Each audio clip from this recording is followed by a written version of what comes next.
Meus irmãos, eu cumprimento a todos com a paz do Senhor. Amém. Quantos estão felizes com Jesus aqui nessa noite? Ainda de pé como você está, quem trouxe a sua Bíblia? Livro de Gênesis, capítulo de número 26, versículo de número 12. Ou melhor, nós vamos ler o versículo 1, versículo 2, 3 e 4 e o 12. Então nós vamos começar no versículo 1. Enquanto os irmãos procuram o capítulo 26 do livro de Gênesis, eu quero externar a minha gratidão a Deus por estar aqui junto com vocês, trazendo uma palavra ao coração dos irmãos. Eu sou grato a Deus por essa oportunidade. Eu sou muito grato por esse convite que foi feito à minha pessoa. É sempre uma honra estar nessa cidade. Eu gosto muito de Sorocaba. E é sempre um privilégio para mim poder estar trazendo uma palavra de Deus ao coração desse ministério.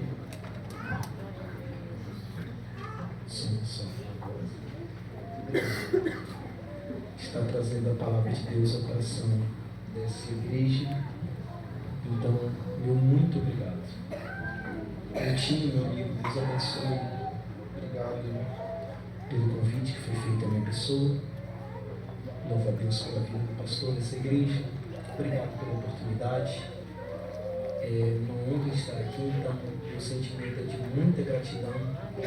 E por isso, em palavras, eu só posso dizer muito obrigado. Pedi desculpa publicamente para o Coutinho, irmãos, que ele pedia para eu fazer um vídeo confirmando presença. Mas, irmão, minha memória é péssima. Eu tenho apenas 20 anos, mas a memória é terrível. Complicada. Então, obrigado. Isso, me ajudou. Obrigado. Então, a minha memória é muito ruim, mas consegui fazer o vídeo. Deu certo. Então, eu peço perdão publicamente.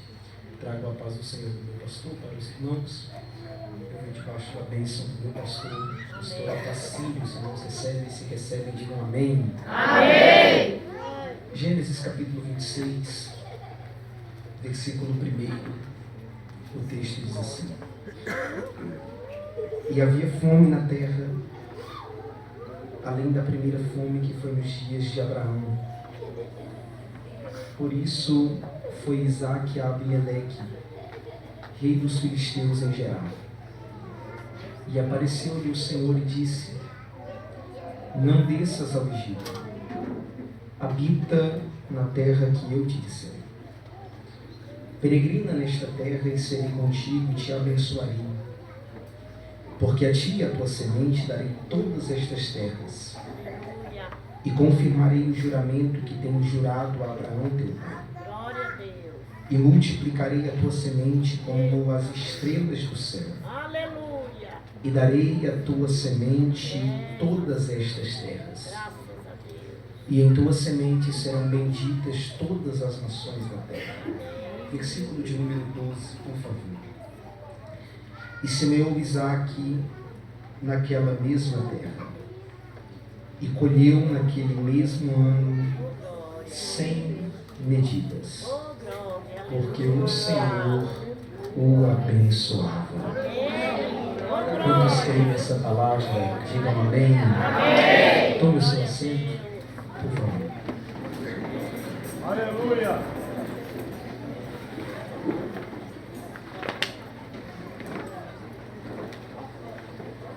Glória a Deus.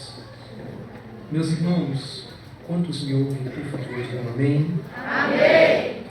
Antes de eu pregar a palavra de Deus, deixa eu dar um rápido aviso para vocês. Eu prometo que eu serei muito breve. Deus me deu o privilégio de escrever o meu primeiro livro. É uma autobiografia. Eu falo sobre o meu ministério, sobre tudo que Deus tem feito em minha vida. Eu sou muito novo ainda, eu tenho apenas 20 anos de idade, mas já deu para escrever um pouquinho sobre a fidelidade de Deus na minha vida. Esse livro está sendo bênção na vida de muita gente e eu creio que vai ser bênção na sua vida também. Antes eu só trazia os meus livros. Acredito que da última vez que eu vim, eu ainda estava trazendo só os meus livros, da última vez que eu vim em Sorocaba. Mas eu comecei a trazer outros temas de livros, porque eu tenho percebido que a nossa geração tem tido uma dificuldade muito grande em relação a conhecimento.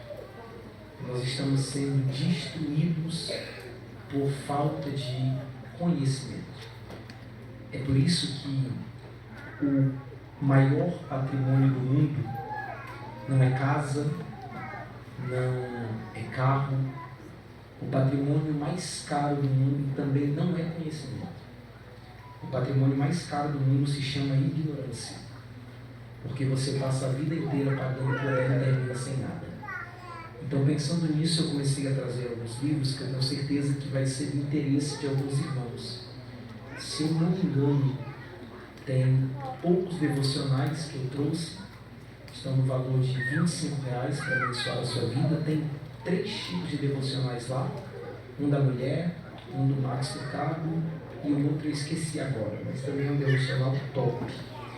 Para você que está encalhado, eu acho isso impressionante, porque na igreja sempre tem um encalhado. E se você acha que não tem, talvez seja você o encalhado. Então, para você que é encalhado, eu pensei em você também. Para o ímpar, que vai te explicar o porquê que você está solteiro até agora. E se é esse bicho de 7 cabeças está solteiro. Porque tem gente que na preocupação de estar comprometido, ele arruma qualquer tranqueira para a vida dele. Toma cuidado com isso, em nome de Jesus. Eu trouxe esse livro que vai ajudar você. Eu também trouxe para você que é casado, namora, noivo, para você que quer cuidar melhor do seu parceiro, da sua parceira, Diário do Amor Inteligente. Todos esses livros, R$25 apenas, para abençoar a sua vida. Eu vou pedir a atenção de vocês, muita atenção, por favor. Eu sei que nós estamos aqui com crianças, mas eu vou pedir a atenção de vocês, principalmente nos primeiros 10, 15 minutos. Porque, como é introdução, eu vou falando mais lento e baixo. Então tende a ser um pouco cansativo, mas eu prometo para vocês que depois eu pego o ritmo. Quem me ouve, diga amém. Amém. Vamos lá. O texto que nós acompanhamos e que é o tema desta festividade, ele fala de crise, fala de fé, fala de obediência, fala de crescimento. Mas se você parar para analisar, você vai perceber que ele fala mais sobre fé, obediência e crescimento do que sobre a crise. Mas o texto faz questão de mostrar a crise só para que nós venhamos entender que não adianta. A crise sempre estará presente. Se você analisar as 3 gerações, você vai perceber que a crise esteve presente com Abraão, esteve presente com Isaac e esteve presente com Jacó. Porque ela quer nos provar que todo ser humano, sendo crente ou não, sendo servo de Deus ou não, passará pela crise. A crise está presente nas cortes, nos palácios, nos parlamentos, nas indústrias, nos comércios, nas instituições, nas famílias e, acredite, inclusive nas igrejas. Os desastres naturais provocados pelas secas, pelas enchentes, pelos maremotos, pelos terremotos, pelas pandemias, que foi algo que passamos recentemente, sempre deixam marcas profundas. Se eu perguntasse aqui, não precisa responder, mas se eu perguntasse aqui, quantos aqui no nosso meio perderam um ente querido ou algum amigo para a pandemia, todos aqui levantariam as mãos. Porque quando esses problemas vêm, eles deixam marcas profundas, prejuízos incalculáveis e centenas de milhares de pessoas mortas. O fato de nós sermos justos não nos poupa da crise que os ímpios passam. O fato de sermos crentes em Cristo não nos poupa das crises que aqueles que são descrentes passam. Mas o fato de sermos justos nos faz olhar para a crise com outros olhos. Porque enquanto para uns é perda, para nós é uma oportunidade de recomeço. Porque nós exercitamos algo que o ímpio já não tem. Nós exercitamos algo que eles lá fora já não têm, que é a fé. Fé é algo que não se explica sobre o natural explicado. Mas fé para Deus não é o que falo, não é o que eu canto, não é o que eu prego, mas é o que eu vivo. Porque não basta dizer que tem fé, louvar sobre fé, pregar sobre fé, porque a verdadeira evidência da fé é a consistência no seu agir. E eu vou dizer algo que eu quero que você guarde isso. Você vive a vida que a sua fé merece. Vou falar de novo para você guardar. Você vive a vida que a sua fé merece. Porque a fé faz um desejo começar no coração, mas terminar na tua mão. Começar na tua mente, mas terminar nas tuas mãos. Porém, a verdadeira fé, ela é sempre testada. Testada pelas provações, testada pelas crises.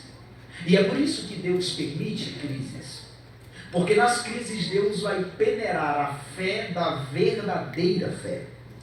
A verdadeira fé é sempre testada, seja pelas tentações dentro de nós, ou pelas provações ao nosso redor. Porque uma fé que não é testada, ela não é digna de confiança. Mas existe uma diferença. Deus testa, mas não tenta. Deus testa, Deus prova, mas existe uma diferença dos testes de Deus para as tentações de Satanás.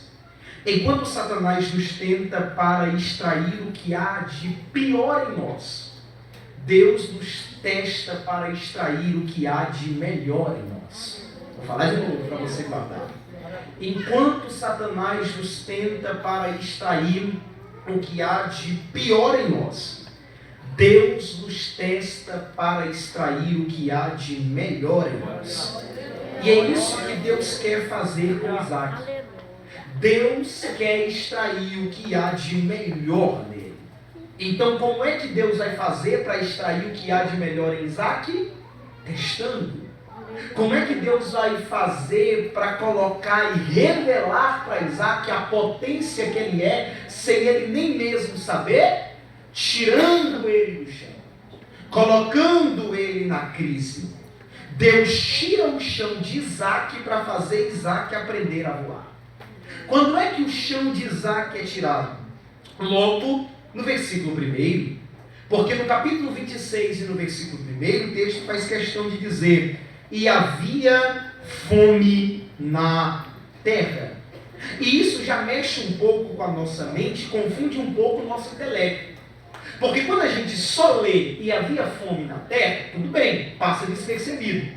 Mas quando a gente vai parar para entender que terra é essa que Deus está falando, que terra é essa que a Bíblia está mostrando que está faltando pão, que está tendo crise, que está tendo fome, nós vamos perceber que essa terra é a terra prometida de Deus a Abraão e seus descendentes. Então, se é a terra prometida de Deus a Abraão e aos seus descendentes, é a terra que é destinada a transbordar leite e mel. Só que a terra que é destinada a transbordar leite e mel está sendo repetidamente, não é uma vez, repetidamente assolada pela seca, assolada pela fome. A terra que é para produzir mais do que as outras está tendo crise de fome, e não uma vez, mas várias. E não uma vez, mas repetidas vezes. Havia fome na terra. E o que será que Isaac deve ter pensado sobre a promessa quando a terra prometida deixou de dar pão? Será que essa promessa de Deus a Isaac ainda era merecedora de aceitação, mesmo depois de tanto tempo? Para Isaac ainda era assim. Porque Isaac não se apega à crise da terra prometida, mas Isaac se apega à promessa do Deus que lhe fez. Ele se apega ao conserto. E quanto menos valiosa parece ser Canaã, melhor ele é ensinado a valorizá-la. Porque o valor das promessas não pode ser diminuído por conta de nenhum problema que lhe contradiga.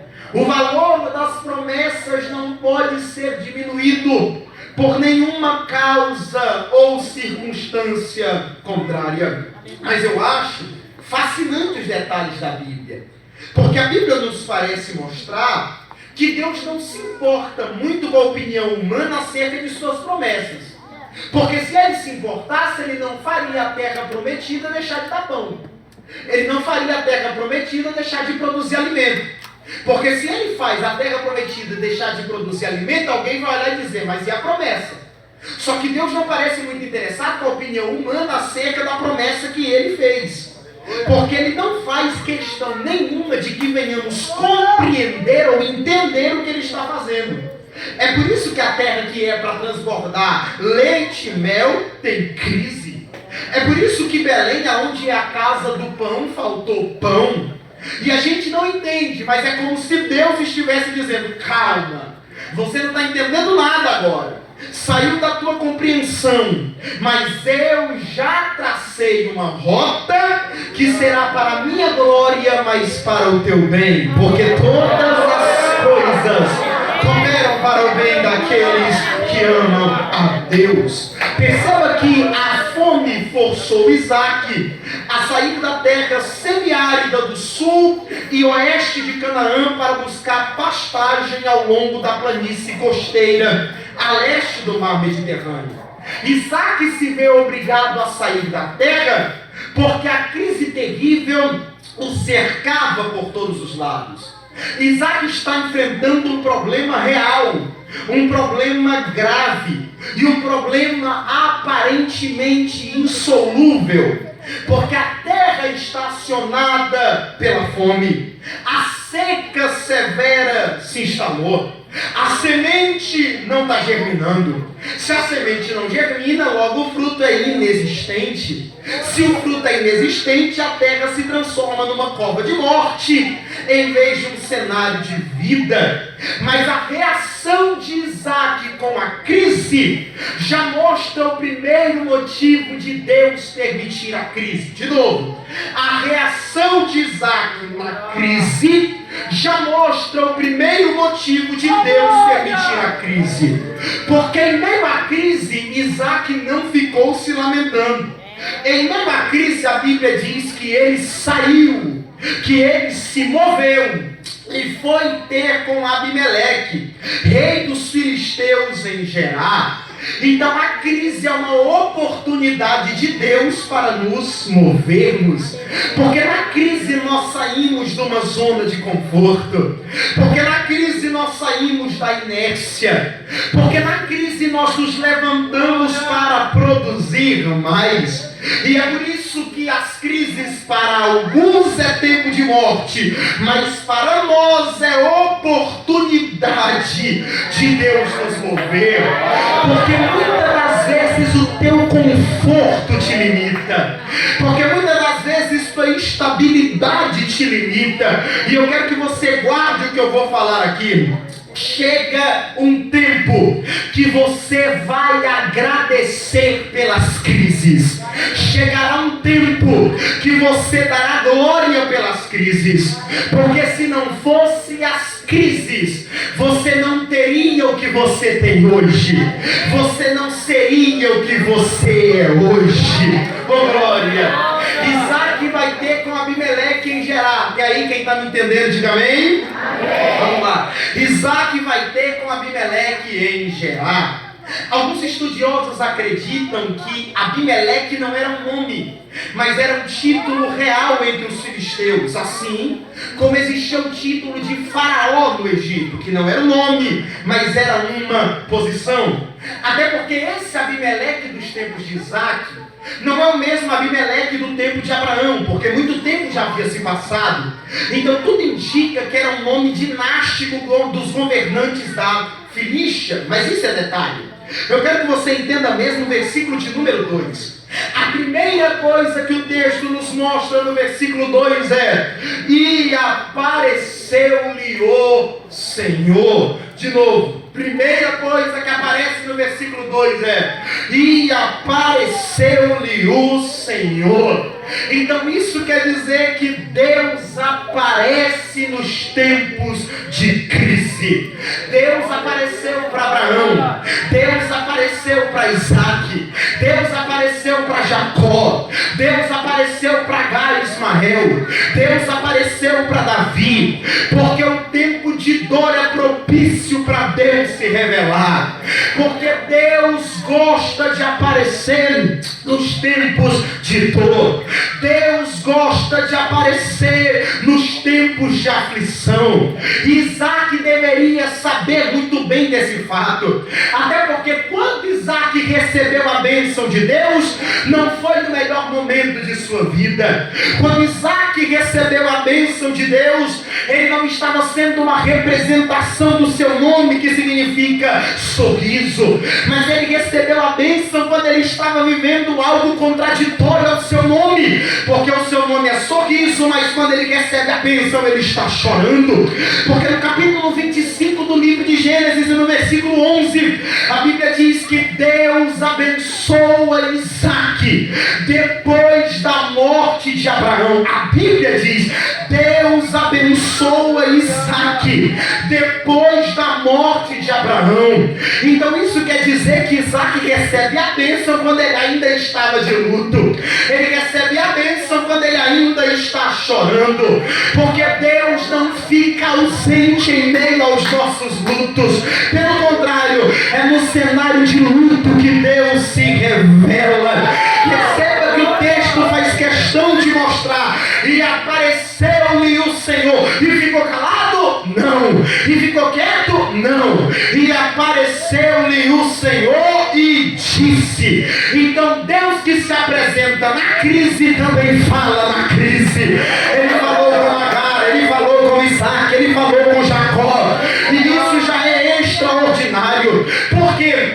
Porque a verdade é que as pessoas tendem a nos abandonar em meio às crises. Mas enquanto uns nos abandonam em meio às crises, Deus se revela, Deus fala, Deus dirige, Deus provê, Deus guia, Deus controla. Eu vou liberar a palavra e se você entender, você dá glória, dá aleluia, faz o que você quiser. Alguém acha que essa crise está te afastando de Deus? Alguém acha que por conta dessa crise que você está vivendo, você desvia? Alguém acha que por conta desse problema que você está passando, você vai desistir, você vai voltar para o mundo? Mas nessa crise é o momento da voz de Deus se tornar perceptível para alguém. Você pode olhar para alguém que está do seu lado, olhe para ele, olhe para ela. Se ele estiver dormindo, dê glória a Deus no ouvido dele, diga: Deus vai falar com você em meio às crises. Diga isso para ele. Não, irmão, desse jeito aí ele nem acredita no que você falou, não. Diga para ele: Deus vai falar com você em meio às crises. Prepara o teu coração. Eu estou pregando para a gente que nos próximos dias Deus vai falar de forma clara, Deus vai falar de forma perceptível.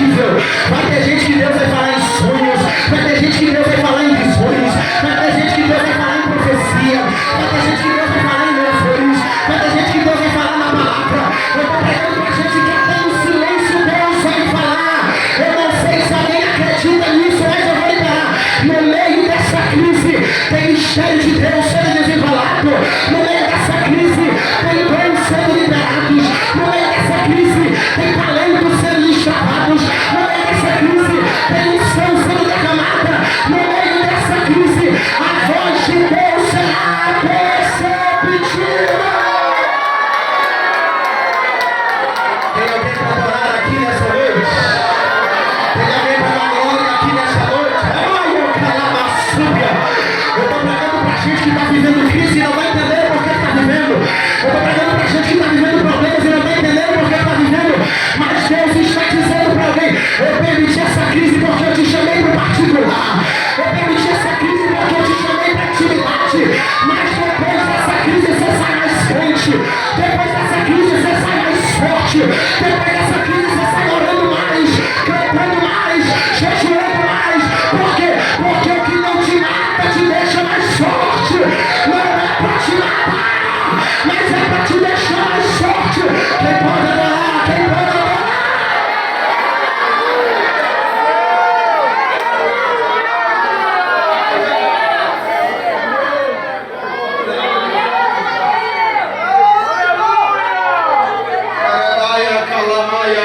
Eu sinto Deus aqui nessa noite. Eu sinto Deus aqui nessa noite. Deus está revelando alguns porquês aqui hoje. Deus trouxe gente aqui para se revelar para Ele, vai dizendo: fui eu que permiti, fui eu que mandei o vento, fui eu que permiti a dor, fui eu que permiti a circunstância, fui eu que tirei teu chão, fui eu que balancei tua estrutura, fui eu que permiti esse caos que você está vivendo, mas não é para tua morte, mas eu estou fazendo você ficar mais forte, eu estou fazendo você ficar mais crente. Percebeu que depois da crise você está orando mais? Percebeu que depois da crise você está crendo mais? Percebeu que depois da crise você está jejuando mais? Percebeu que depois da crise você está lendo mais a Bíblia? Deus está dizendo para alguém: a minha voz está se tornando perceptível.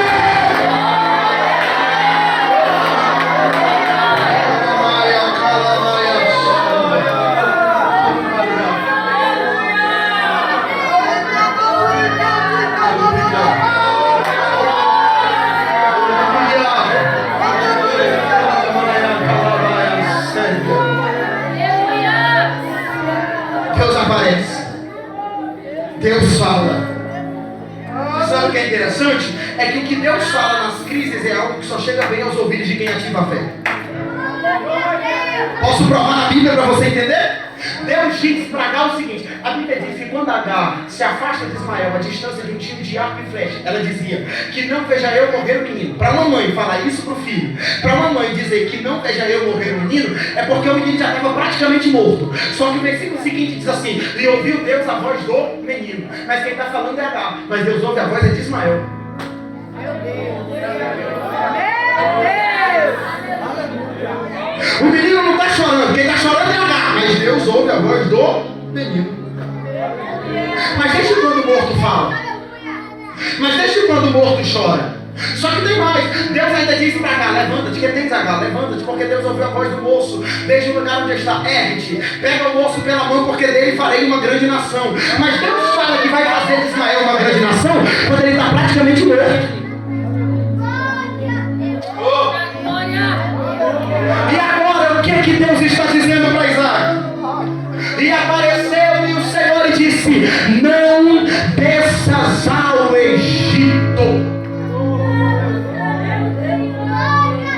O texto apresentado aqui, gente, nos mostra Isaac enfrentando uma fome que assolava a terra, no tempo onde o Egito era celeiro do mundo, e era nessa terra fértil que as pessoas buscavam refúgio em tempos de crise. Logo, o lugar para se refugiar em tempos de crise era óbvio. Assim como um tempo atrás as pessoas vinham para São Paulo em busca de uma vida melhor. Hoje o patamar mudou, as pessoas querem ir para os Estados Unidos em busca de uma vida melhor. Hoje querem ir para a Europa em busca de uma vida melhor. Mas dessa mesma forma era no passado em relação ao Egito. Mas a ordem de Deus é: não desça, não corra para o Egito. E eu quero que você entenda isso, por favor. No capítulo 26 a Bíblia diz que Isaac vai a gerar. Isaac vai a gerar. Isaac vai a gerar. Então, vamos lá. crianças estão mais animadas que vocês, né? Vamos lá. Só que a ordem de Deus, perceba, o texto diz assim, que Isaac vai a Gerar. Só que escuta, Gerar não ficava na rota direta para o Egito. Então devemos imaginar que aqui há uma parada fora de rota. Então, para encontrar sustento, Isaac estava disposto a sair da rota. Porque ir a Gerar teria levado Isaac para o norte e não para o sul. Ele pretendia continuar a viagem mudando de direção, indo para o Egito. Mas até Gerar, Deus permitiu. Egito não. O versículo 1 não mostra uma ordem de Deus a Isaac. O texto só diz que ele foi. Que ele foi. Mas no versículo 2 Deus tem que intervir. Por quê? Porque no versículo 1 tem o Isaac muito independente. É ele que decide, vou até Abimeleque. É ele que decide, acho que eu vou até o Egito. É ele que decide, acho que eu vou fazer isso. Acho que eu vou fazer aquilo. Acho que eu vou em tal lugar. Então, até essa escolha de Isaac Gerar e Abimeleque, Deus ainda permite. Mas quando Isaac pensa, vou do Egito, Deus diz, opa, vou ter que intervir. E sabe o que é interessante? É que o texto diz assim, o texto não mostra que Isaac estava planejando ir ao Egito, mas apareceu-lhe o anjo do Senhor. Isaac não falou, vou ao Egito, mas Deus aparece dizendo, eu sei o que você vai fazer antes de você fazer. Vou de novo. Isaac não falou alto. Isaac não escreveu, acho que eu vou para o Egito. Isaac não postou no Instagram. Isaac não postou nos status. Isaac não comprou passagem. Isaac só pensou. Mas Deus chegou nele e disse, eu sei o que você vai fazer antes de você pensar. E a ordem é, não desça.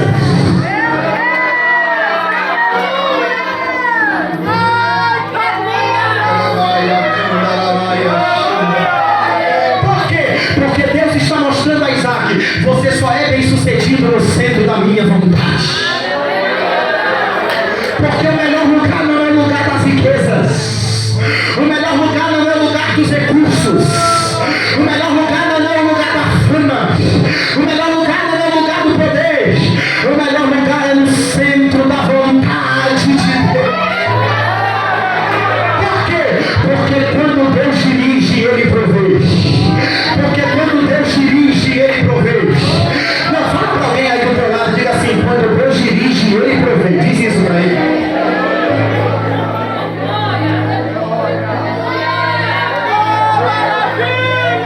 Sabe o que é interessante? Se tu entender, eu dá glória.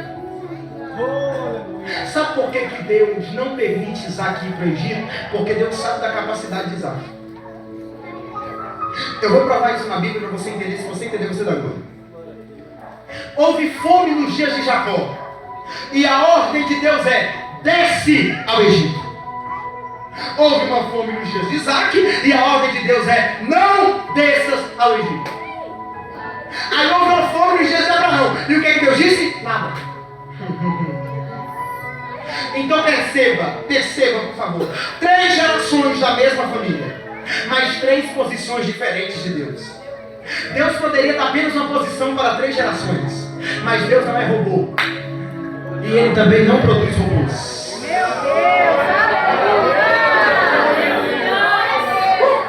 Para cada um Deus tem um cuidado diferente. E o cuidado é diferente porque o conhecimento de Deus sobre cada um é singular. Vamos lá? Deus sabe que Abraão é um homem de muitos talentos.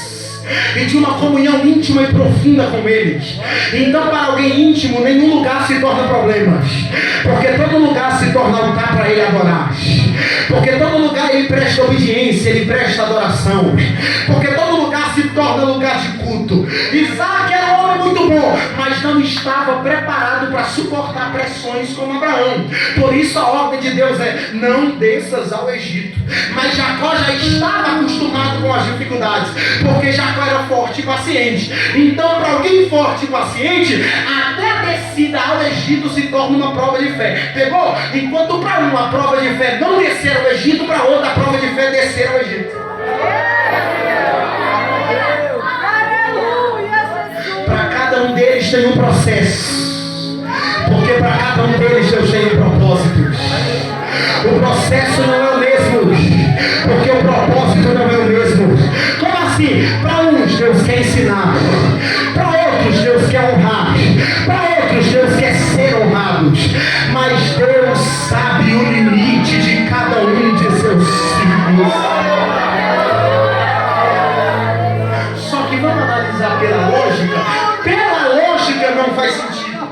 Por quê? Porque Deus diz para Isaac para não ir para o Egito quando lá tem riquezas, quando lá tem recursos, quando lá tem poder. Mas Deus não permite Isaac descer ao Egito, porque essa ida parece mais uma fuga do que um enfrentamento.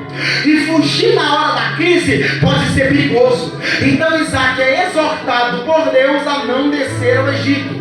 Por quê? Porque descer ao Egito nem sempre é a solução mais correta.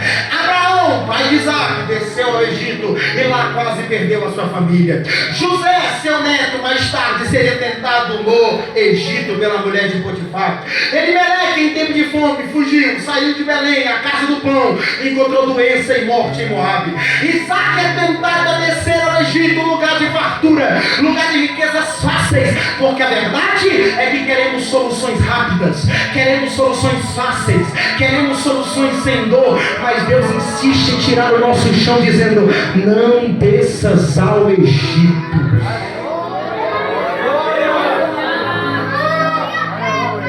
Até agora estava tranquilo para você, só que vai estreitar o negócio agora.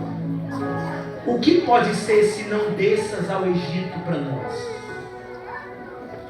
O que pode ser um Egito para você? É toda aquela solução que parece mais fácil, que até dá certo, mas que não é certo. Vai doer, não preciso falar. Às vezes é um contato que você tem guardado no teu WhatsApp.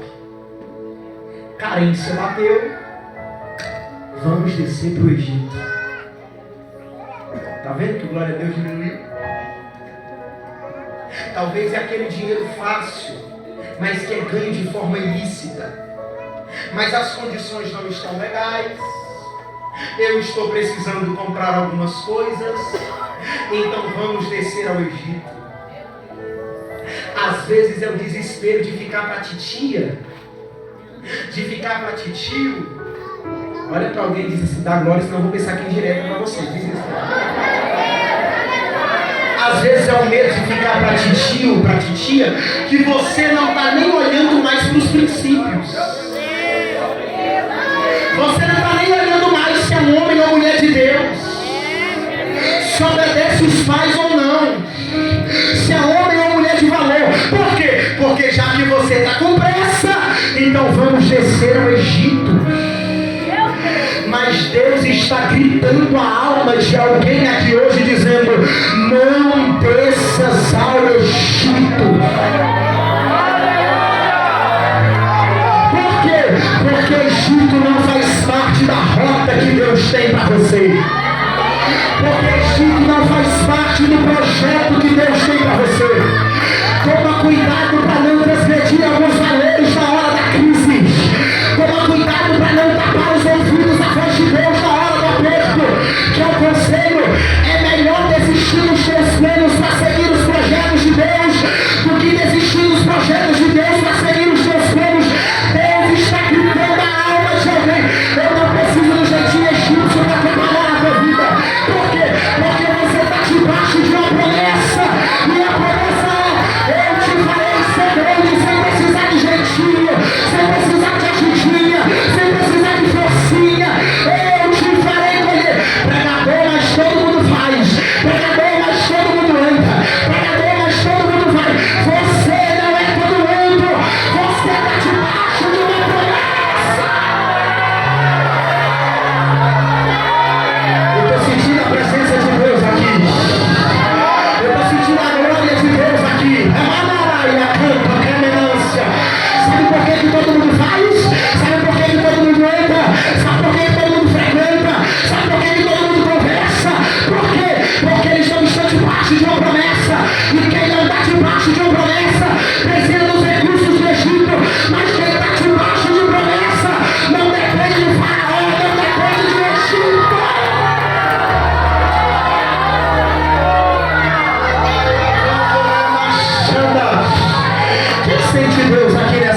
na terra que eu te disser.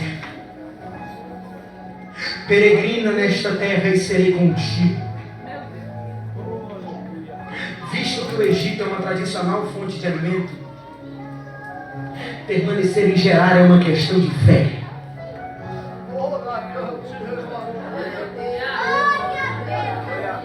Porque a fé não quer saber se o Egito é potência ou não. Porque a fé não quer saber se só tem 5 pães e 2 peixinhos. Porque a fé não quer saber se o muro é grande.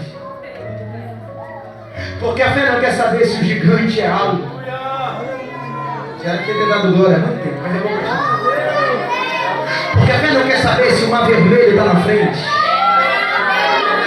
Porque a fé não quer saber se as águas são amargas. Por quê? Porque ter fé é entender. O euro move a Europa.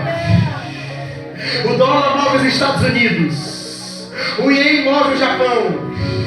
O Guarani move o Paraguai. O real move o Brasil. Mas a fé move os céus.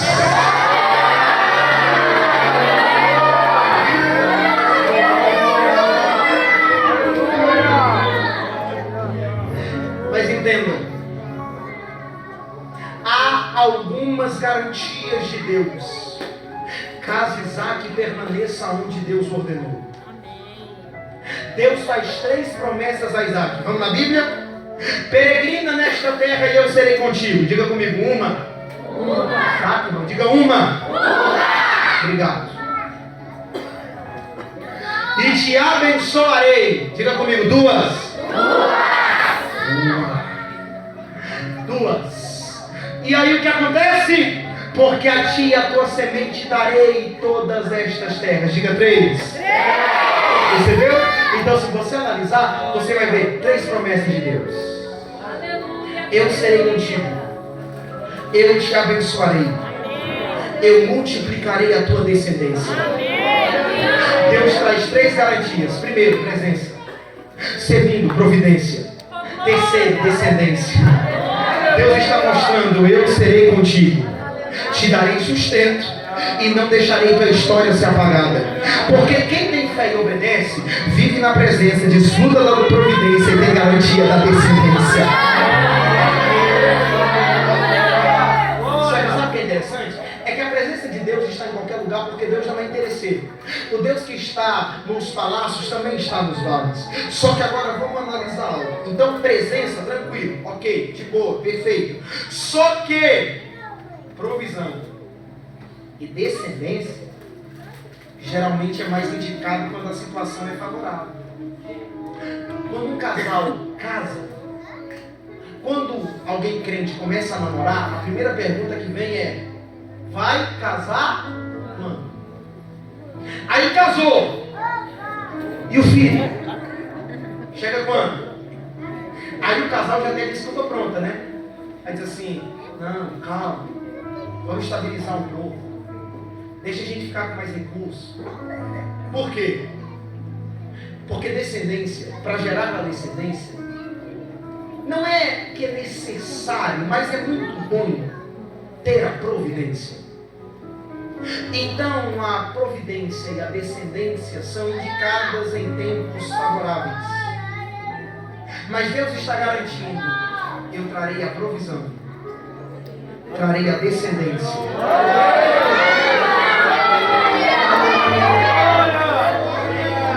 Em tempos de crise. O lugar mais óbvio para se fugir da crise nos tempos de Abraão e Isaac era o Egito. Então, quando Deus diz para Isaac: não desças ao Egito, Deus está tirando o chão de Isaac. Mas ao mesmo tempo que Deus está tirando o chão de Isaac, Deus dá a garantia de um caminho.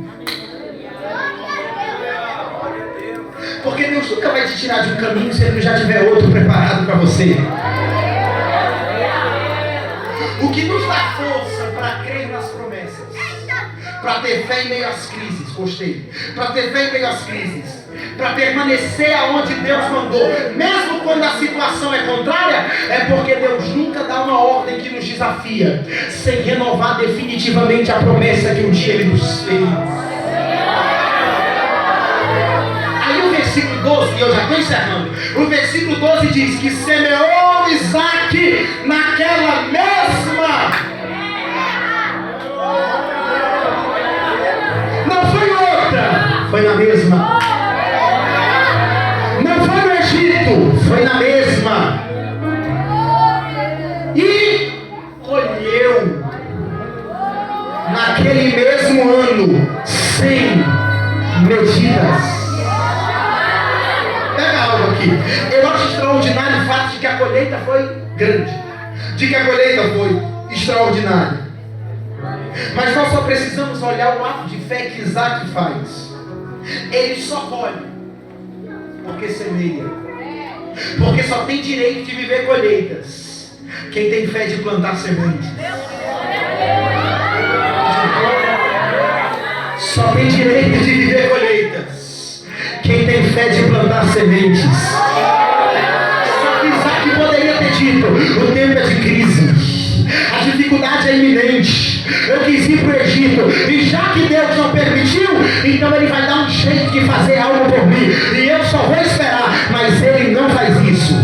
Ele planta, Ele semeia na crise, Ele não vai procurar outra terra, Ele vai semear na sua. Oh, glória a Deus! Oh, glória a Deus! Oh, glória a Deus!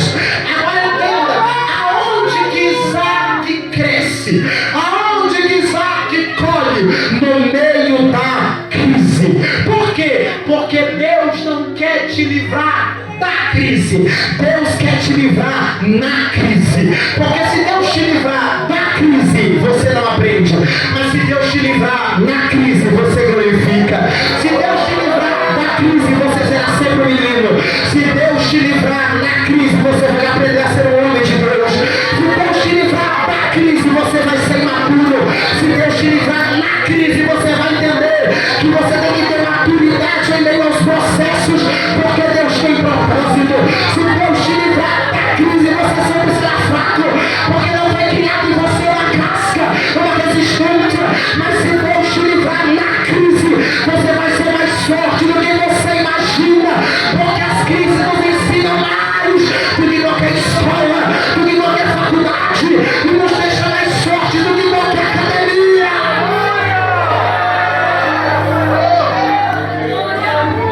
Posso falar? Quem desfruta do privilégio de livramento das crises são cadáveres. Pregador, como é que eu faço para desviar da crise? Morre.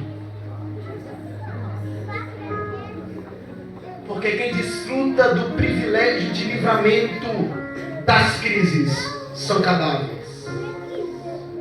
Mas quem desfruta do privilégio de livramento nas crises são escolhidos. Então, para você não viver crise é só morrendo. Mas para você não viver na crise é crendo e obedecendo. Semeou Isaac naquela mesma terra. E isso é um puxão de orelha para nós. Porque a verdade é que a gente gosta de semear na terra dos outros. Mas Deus está dizendo: semeia na tua terra. Invista na tua terra. Pare de olhar para a terra dos outros. Semeia na sua terra, no seu casamento, nos seus filhos, no seu trabalho, na sua igreja. Não importa se o cenário de hoje é deserto, lance as suas redes em nome de Jesus. Lança o teu pão sobre as águas, porque depois de muitos dias o acharás. Onde pela fé, eu vou liberar a palavra, e se você entender, você dá glória. Nós não vivemos debaixo das realidades assustadoras, nós vivemos debaixo das promessas confrontadoras, porque nós não vivemos pelo que vemos, nós vivemos pelo que cremos. Pregador, mas a crise é grande,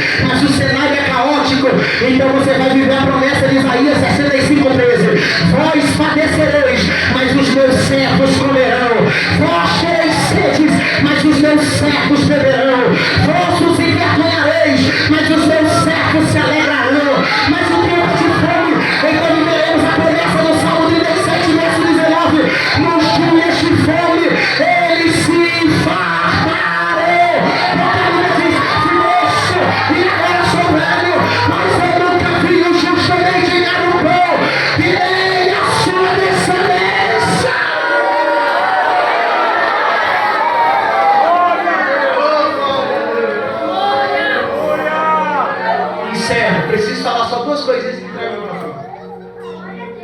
A intervenção. Que é isso, profeta? A intervenção sobrenatural de Deus, a intervenção sobrenatural de Deus não anula o trabalho do homem. Vou falar de novo. A intervenção sobrenatural de Deus não anula o trabalho do homem. Isaac experimentou o milagre de Deus na crise, mas ele não prosperou na passividade, porque Deus não gosta de trabalhar com quem não faz nada. Deus só honra quando Isaac resolve plantar. Deus só honra quando Isaac resolve cavar. Mas enquanto Isaac cavava poço, Deus colocava água. Enquanto Isaac plantava, Deus o fazia colher. Enquanto Isaac vestia, Deus o honrava. Enquanto Isaac trabalhava, Deus o abençoava. Porque tem gente que está dizendo assim: eu quero ser abençoado. Meu Deus, Deus me fez uma promessa. Deus fez coisas grandes. E você está fazendo o que para que essas coisas se realizem? Pregador, Deus disse que vai me usar para pregar. Você está lendo a Bíblia? Pregador, Deus disse que vai me usar para cantar. Mas tá bom, mas você canta o mesmo hino faz 10 anos.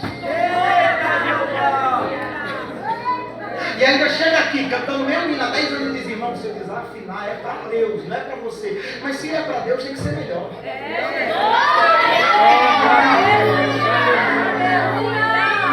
Pregador, Deus disse que vai salvar minha família. Então você está evangelizando? Porque Deus está dizendo para alguém: faça o que ninguém nunca fez. Que eu faço você chegar onde ninguém nunca chegou. Caminha que eu garanto o destino. Pisa que eu coloco o chão. Tenta voar que eu te dou as asas. Taca a pedra que eu derrubo o gigante.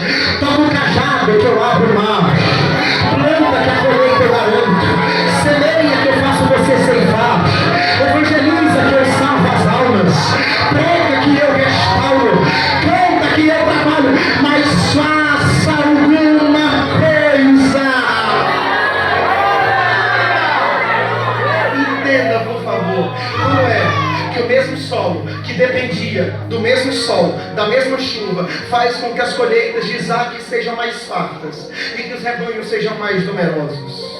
Diz a Bíblia que Isaac escolhe 100 por 1, mas não porque a terra era fértil, ou porque ele havia aplicado as melhores técnicas da agricultura, mas o texto mostra o segredo: porque o Senhor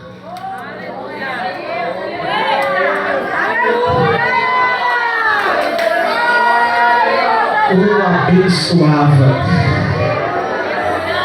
Porque nunca foi sobre o lugar, mas é quem está comigo. Lembra das 3 promessas de Deus que eu falei que Deus fez a Isaac? Lembra das 3 promessas? Presença, providência, descendência. Perceba, a ordem está certa. Primeiro presença, depois providência. Primeiro presença, depois descendência. Por quê? Porque a providência não garante a presença, mas a presença garante a providência. Porque a descendência não garante a presença, mas a presença garante a descendência. O lugar não importa, desde que Deus esteja com você. Encerro te provando isso. Encerro te provando isso. Presta atenção. A Bíblia diz de Ismael. Você lembra de Ismael? A Bíblia diz que Ismael, que era para morrer, obrigado. A Bíblia diz que Ismael, que era para morrer, ele cresce, habita no deserto e se torna flecheiro. Então, peraí, ele habita no deserto, mas no deserto você não mora, no deserto você passa um tempo, mas ele mora no deserto e se torna flecheiro. Então, no deserto ele tem casa própria, no deserto ele tem trabalho, no deserto ele tem crescimento. Então, não é o lugar, mas é quem estava com ele, porque a Bíblia diz: e era Deus com o moço, e por Deus ser com o moço, ele cresceu. Habitou no deserto e foi flecheiro. Ele cresceu, habitou no deserto e foi flecheiro. João Batista pastoreava uma igreja no deserto.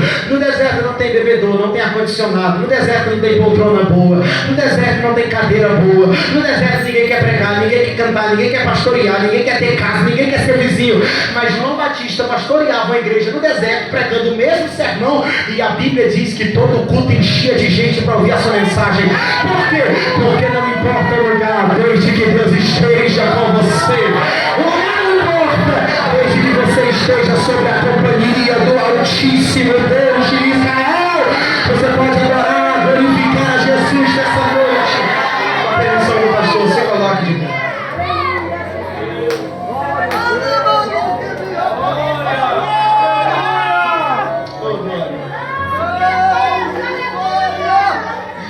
poderia ter encerrado falando de Isaac.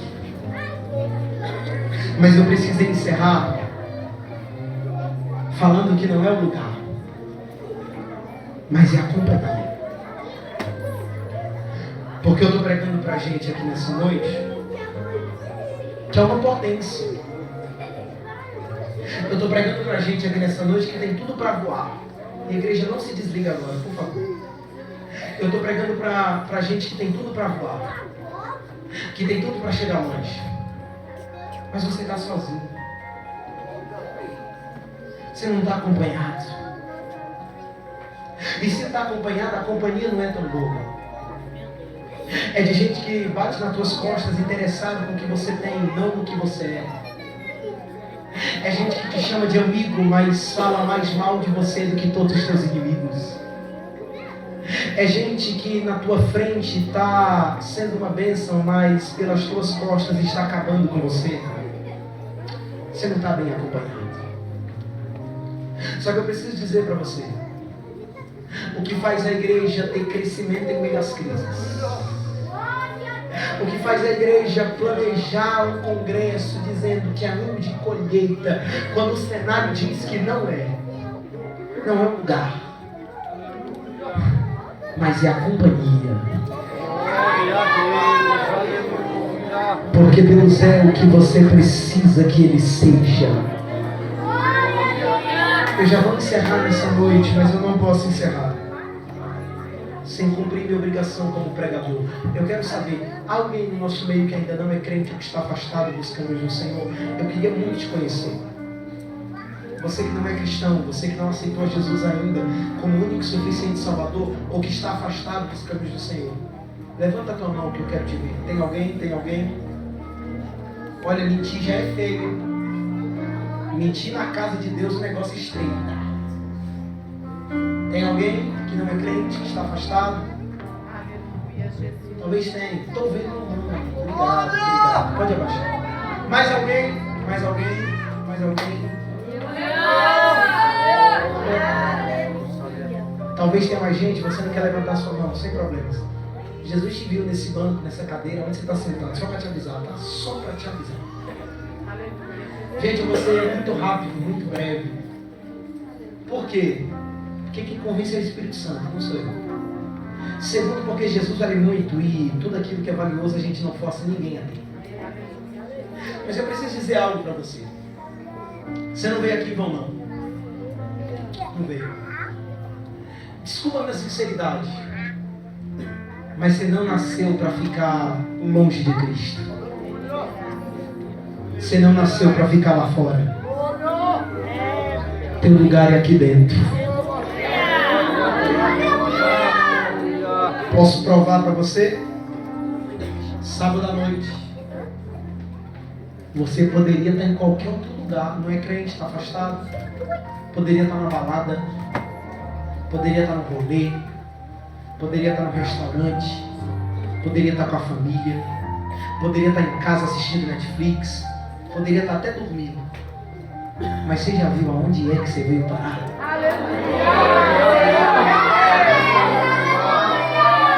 Eu acho que pelo grito de glória você já conseguiu entender que você está na casa do Pai. Talvez até levantar a mão já levantou. Talvez até glória você já deu aqui. Eu preciso ser sincero com você. Você nasceu para servir a Cristo. E a prova da tua escolha nesse sábado, a tua escolha nesse sábado de vir para esse culto, é a prova de que o teu lugar é aqui dentro. E você pode olhar para mim e dizer: Mateus, isso é só coincidência. Chama de coincidência. Eu prefiro chamar de providência. O meu Jesus te trouxe aqui para você voltar para o lugar onde você nunca deveria ter saído. Ele te trouxe aqui para você aceitar a Ele, tomar a melhor decisão da tua vida e vir para os pés de Jesus. Eu quero saber se tem alguém que quer aceitar ou voltar para Jesus. Se você quiser, eu sei que nessa hora a vergonha bate, o medo bate, mas eu quero te convidar a vir aqui na frente. Aleluia. Porque o meu Jesus está chamando você aqui nessa noite. Teu lugar é aqui dentro e você sabe disso. Há um projeto de Deus para você. E eu preciso que a igreja faça papel de igreja agora. Guerreie agora, irmão. Fique em espírito de oração agora. Porque tem cadeias que precisam ser quebradas esta noite. Porque além da moça que levantou a mão, tem mais gente que precisa vir para os pés de Jesus. Eu sei que tem. E Jesus separou essa noite para mudar a tua história. E Ele está te chamando aqui hoje. Jesus quer enxugar as lágrimas de alguém aqui nessa noite. Jesus quer trazer vida para quem estava escrito morte.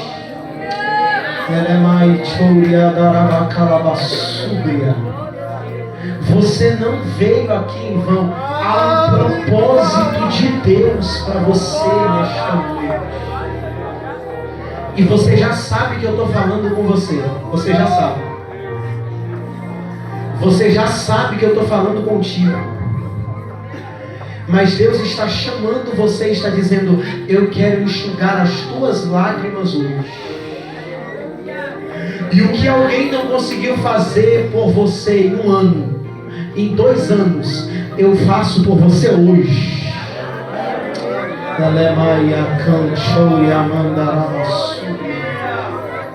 É a penúltima vez que eu vou convidar, mas tem alguém aqui muito especial que o meu Jesus está chamando. E você já sabe que Ele está falando com você. Só que eu preciso que a igreja faça papel de igreja. Se você está do lado de alguém que não é crente, de alguém que está afastado, não força ele, não força ela, por favor. Mas toca no ombro dele, toca no ombro dela e diga: se você quiser, eu vou lá com você. Diga isso para ele. Diga isso para ela. Porque o meu Jesus está chamando alguém aqui hoje. É a última vez que eu vou te convidar. Mas há um propósito de Deus para você. Ô moça, é só o meu Jesus que tem a solução para esse seu problema.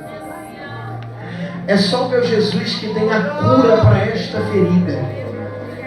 E enquanto você continuar andando em círculos, dando voltas, você vai continuar machucada, você vai continuar machucado.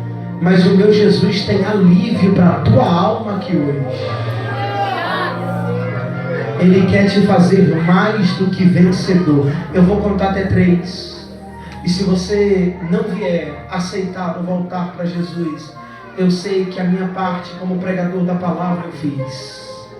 Mas eu quero saber, tem alguém que quer aceitar ou voltar para Jesus?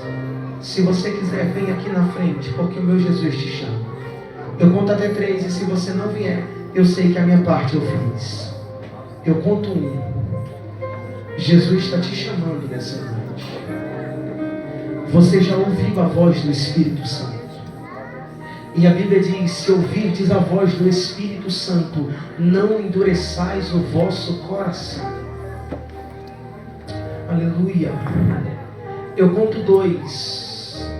Jesus quer trazer alegria para a tua alma hoje. Eu conto 2,5. Jesus quer restaurar tudo que foi quebrado. Eu não sei por que eu estou falando isso, mas Jesus manda eu falar. Tudo que foi quebrado, destruído, o meu Jesus quer restaurar. Tem corações que precisam ser restaurados aqui hoje. 3. Você não vem? Amém. Pois se você não vem, que Deus te conceda outra oportunidade. E que Deus em Cristo vos abençoe. Você pode adorar a Jesus por essa palavra. Muito obrigado. Eu agradeço a oportunidade em nome de Jesus. Aleluia. Glória a Deus por esta palavra.